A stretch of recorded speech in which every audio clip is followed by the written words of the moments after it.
বন্ধু-বান্ধৱীসকল আশা কৰোঁ সকলোৱে ভালে আছে। সো ইণ্ডিয়ান জব চেনেলটোলৈ আপোনালোকক সকলোকে স্বাগতম কৰিছোঁ। ইতিমধ্যে অসম পুলিচৰ বিভিন্ন ধৰণৰ কুৱেশ্যন পেপাৰ মই ডিছকাশ্যন কৰিছিলোঁ, লগতে এছআই এক্সামৰ কুৱেশ্যন পেপাৰো ডিছকাশ্যন কৰিছিলোঁ। আজি আমি DHSৰ এক্সামৰ বিষয়ে কুৱেশ্যন পেপাৰবোৰ অলপমান আলোচনা কৰিম, ইম্পৰ্টেণ্ট কুৱেশ্যন পেপাৰবোৰ। আহক ভিডিঅ'বোৰ বেছি দীঘল নকৰাকৈ আৰম্ভ কৰোঁ। আপোনালোকৰ DHSৰ যোনবোৰ এক্সাম আছে, এডমিট কাৰ্ড একচুৱেলি গ্ৰেড 3ৰ কাৰণে মুকলি হৈছে। গ্ৰেড 4 আৰু নন টেকনিকেল যোনবোৰ আছে সেইবোৰ এইকেইদিনৰ ভিতৰত মুকলি হৈ যাব, আপোনালোকে পাই যাব। তো পোনপ্ৰথমৰ 1 নম্বৰ কুৱেশ্যনটো আছিলে, মৃত্যুঞ্জয় উপন্যাসখন কিমান চনত জ্ঞানপীঠ বঁটা লাভ কৰিছে? চ' ইয়াৰ কিমান চনত পাইছিলে? 1979, মানে 1979 চনত লাভ কৰিছিলে। তো প্ৰথম নেক্সট কুৱেশ্যনটো আছিলে, চিপাহী বিদ্ৰোহ ক'ত হৈছিলে? প্ৰথম চিপাহী বিদ্ৰোহ তো মিৰাটত হৈছিলে। আপোনালোকে মনত ৰাখিব, মিৰাটত প্ৰথম চিপাহী বিদ্ৰোহটো অনুষ্ঠিত হৈছিলে।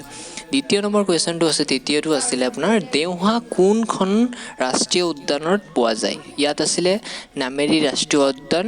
অপশ্যনত বিভিন্ন ধৰণৰ উদ্যানবোৰ থাকিব, ৰাষ্ট্ৰীয় উদ্যানবোৰ। তাৰ ভিতৰত আপোনাৰ ৰাইট এনচাৰটো হ'ব নামেৰি ৰাষ্ট্ৰীয় উদ্যান। ইয়াৰ ক্ষেত্ৰত আপোনাৰ দেওহাঁহ বুলি আছে, ইয়াত আপোনাৰ গঁড় বুলিও থাকিব পাৰে বা সোণালী বান্দৰ তেনেকুৱা থাকিব পাৰে। আপোনালোকে চাই ৰাখিব কোনটো ৰাষ্ট্ৰীয় উদ্যানত কোনখন জন্তু বা কোনটো জন্তু পোৱা যায়। চতুৰ্থটো আছিলে আপোনালোকৰ বক্সাৰ যুদ্ধ কেতিয়া হৈছিলে? এইটো বক্সাৰ একচুৱেলি এটা ৰেয়াৰ ৱৰ্ড হয়।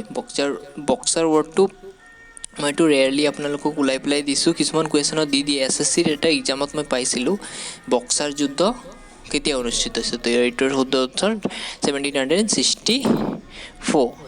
তাৰপিছলৈ আহিছোঁ আমি, প্ৰাচীন অসমৰ প্ৰধান জাতি হিচাপে কাক জনা যায়? তো প্ৰাচীন অসমৰ প্ৰধান জাতি হিচাপে আহোমসকলক জনা যায়।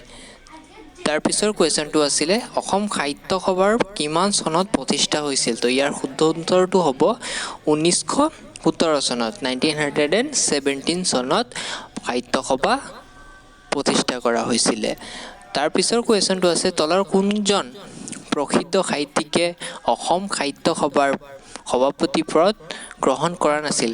কিছুমান ক্ষেত্ৰত আপোনাৰ গ্ৰহণ কৰা আছিল বুলি থাকে, কিছুমান ক্ষেত্ৰত নাছিলেও থাকিব পাৰে। আপোনালোকে এইবাৰ কনফিউজন নহ'ব, গোটেইকেইটা ভালকৈ চাই ৰাখিব। তো ইয়াৰ শুদ্ধ উত্তৰটো হৈছে চন্দ্ৰকুমাৰ আগৰৱালা। তাৰ পিছৰ কুৱেশ্যনটোলৈ আহিছোঁ, এইটো ইম্পৰ্টেণ্ট দেই, চাব এইটো। মোৰ অসমৰ যিটো সংগীত আছিলে, কি সংগীত? জাতীয় সংগীত আছিলে, নহয় জানো? মোৰ আপোনাৰ দেশ গীতটো কোনে ৰচনা কৰিছিলে? আমি সকলোৱে জানো, লক্ষ্মীনাথ বেজবৰুৱা ইয়াৰ ৰচক আছিল। তাৰ পিছৰ কুৱেশ্যনটো আছিলে, সৰ্বভাৰতীয় সেৱা পৰ্যায়ত নিয়োগ কাৰ দ্বাৰা কৰা হয়? এইটো ৰাষ্ট্ৰপতিৰ দ্বাৰা কৰা হয়, আপোনালোকে মনত ৰাখিব। তাৰপিছৰ কুৱেশ্যনটো আছে, অসমৰ কি নদীৰ দেশ বুলি কোৱা হয়? এইটো আমি জানো, ৰঙা নদীৰ দেশ। আৰু এটা কুৱেশ্যন সুধিব পাৰে, নদী হিচাপে আহিছে বুলি মই উচ্চাৰণ কৰি দিব বিচাৰোঁ। অসমৰ প্ৰধান নদী হৈছে ব্ৰহ্মপুত্ৰ, অসমৰ সোঁমাজেৰে বৈ গৈছে, এইটো মনত ৰাখিব। তাৰপিছৰটো আছিলে, জয়মতী চিনেমাখন কোনে বনাইছিলে? ইয়াৰ বিষয়ে আপোনালোকে জানিব, সকলোৱে জানে, জয়মতী হ'ল আপোনাৰ যোনটো অসমৰ ফাৰ্ষ্ট ফিল্ম বুলি ক'ব পাৰি। ইয়াৰ ৰচক আছিল আৰু বনাইছিলে জ্যোতিপ্ৰসাদ আগৰৱালা। তাৰপিছৰ কুৱেশ্যনটোলৈ আহিছোঁ আমি, মহাত্মা গান্ধীৰ আপোনালোক জন্ম চন মৃত্যু চনবোৰ ভালকৈ চাই ৰাখিব, কাৰণ বিভিন্ন কম্পেৰিটিভ অসমৰ এক্সামবোৰত মহাত্মা গান্ধীৰ বিষয়ে, অসমৰ লগত ভাৰতৰ বিভিন্ন এক্সামো আছে। SSCৰ কথা ক'ব পাৰি, ৰেলৱে বা গ্ৰেড 3, গ্ৰেড 4 পষ্টৰ বিভিন্ন ধৰণৰ এক্সামত মহাত্মা গান্ধীৰ বিষয়ে আহে।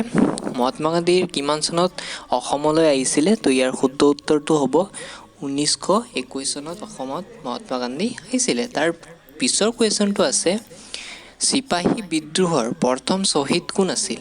তো ইয়াৰ প্ৰথম শ্বহীদ আছিলে মংগল পাণ্ডে। ইয়াৰ ক্ষেত্ৰত আপোনালোকে মণিৰাম দেৱানৰ কথাও ক'ব পাৰে, যদি কয় অসমৰ কোন যুদ্ধবোৰৰ মণিৰাম দেৱানৰ বিভিন্ন কুৱেশ্যন আহিব পাৰে। তাৰ বিষয়ে মই নেক্সট যোনটো ভিডিঅ' বনাম সেইটো ডিছকাশ্যন কৰিম, এতিয়া একো নকওঁ বাৰু। ভাৰত আৰু চীনৰ সীমাক কি কোৱা হয়? এইটো বহুত ইম্পৰ্টেণ্ট, ভালকৈ চাব। মেকমোহন লাইন SI এক্সামত আহিছিলে 2018ত, মনত ৰাখিব। এইটো ভাৰত আৰু চীনৰ সীমান্ত। এইবাৰ SI এক্সামত আহিছিলে ভাৰত আৰু পাকিস্তানৰ সীমাৰ বিষয়ে আহিছিলে।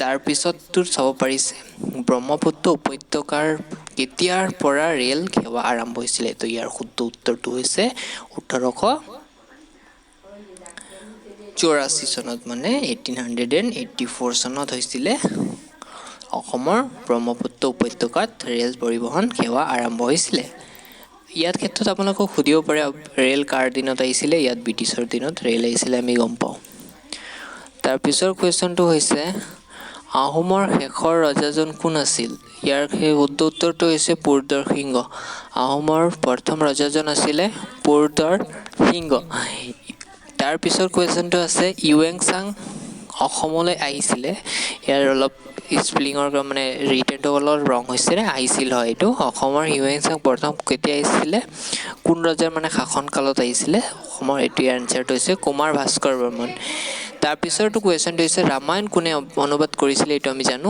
বাল্মীকিয়ে ৰামায়ণত অনুবাদ কৰিছিলে গৌতম বুদ্ধৰ জন্ম ক'ত হৈছিল তো ইয়াৰ শুদ্ধ উত্তৰ আছিল লুম্বিনী নামৰ স্থান এটাত গৌতম বুদ্ধৰ জন্ম হৈছিলে 2011 চনৰ লোকপিয়াল মতে অসমত কিমান টন মানে ধৰি লওক 2011 চনত যোনটো লোকপিয়াল হৈছিলে তাৰ মুঠ জনসংখ্যা আছিল আপোনাৰ 3,11,69,200 কিমান 72 জন আছিলে নহয় জানো এতিয়া হয়তো বাঢ়িছে এতিয়া কাৰণ জনসংখ্যা দিনক দিনে বৃদ্ধি হৈছে এতিয়া নতুন গণনা সৃষ্টি হোৱা নাই এতিয়ালৈকে নতুন গণনা হ'লে আপোনালোকে ডিটেইলছটো পাই যাব তো এইটো কিমান মানে টম আছিলে লোকপিয়াল মতে 15 টম আছিলে মনত ৰাখিব পৃথিৱীৰ ভিতৰত বৃহত্তম চাহ নিলাম CTC ক'ত অৱস্থিত এইটো অসমত অৱস্থিত আৰু এটা মই কথা ক'ব বিচাৰিছোঁ অসমৰ চাহ বাগিচাৰ ভিতৰত মনাবাৰী চাহ বাগিচাটো বহুত বিখ্যাত কাৰণ ইয়াত সকলোতকৈ ডাঙৰ চাহ বাগিচা মনাবাৰী আছে তাৰপিছত আছে ভিটামিন বিৰ অভাৱত কি ৰোগ হয় আপোনালোকে মনত ৰাখিব DHSৰ যিবোৰ এক্সাম হয় সেইবোৰ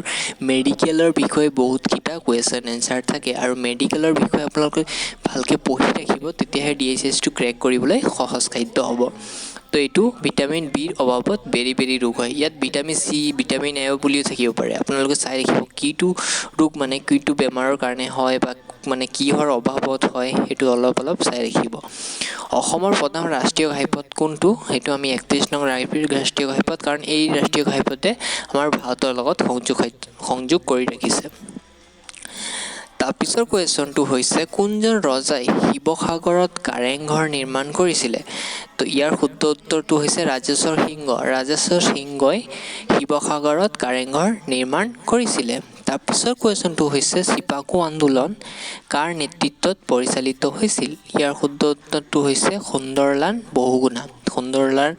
সুন্দৰলাল বহুগুণাৰ নেতৃত্বত পৰিচালিত হৈছিল তাৰপিছৰ কুৱেশ্যনটো হৈছে ভাৰতৰ ৰাজধানী কলিকতাৰ পৰা দিল্লীলৈ নিয়াত